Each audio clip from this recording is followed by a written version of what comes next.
The African bishops have a freshness, and it's a strange word to use, perhaps, an innocence when it comes to their biblical faith. Now, when I say innocence, I mean these are people. We just had Archbishop Ignatius Kayagama, the Archbishop of Jos. 186 of his churches have been torched by Boko Haram. So you're hardly talking about some guy in an ivory tower.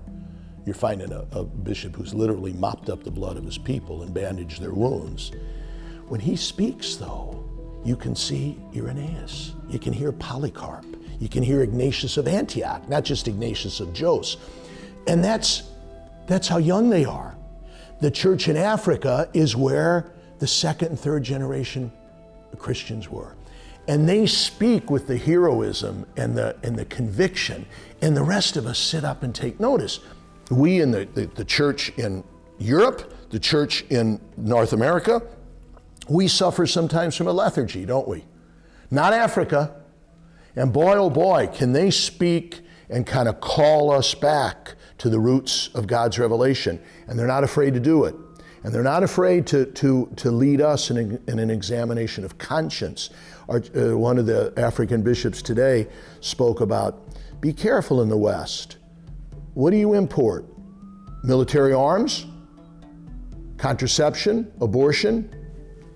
We don't need that. We don't want that. That's cultural imperialism.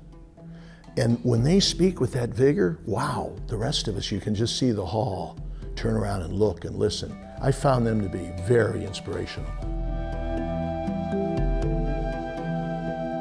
The bishops of Africa are prophetic in reminding us that the role of the church is to transform culture, not to be transformed by the culture. They are magnificent in that. And when you look at the churches in their nations, you see that's being done. And I find that very moving. I mean, I'm afraid sometimes we in the West might say, I guess we got to dilute things. I guess we got to capitulate. That's obviously, this teaching's being rejected, and oh my Lord, we're not popular. And the Africans say, well, you know what? We're not supposed to be. What we're supposed to do is propose the truth and invite people by the love and the joy of our lives to embrace that truth. And take it from us, brothers, it works.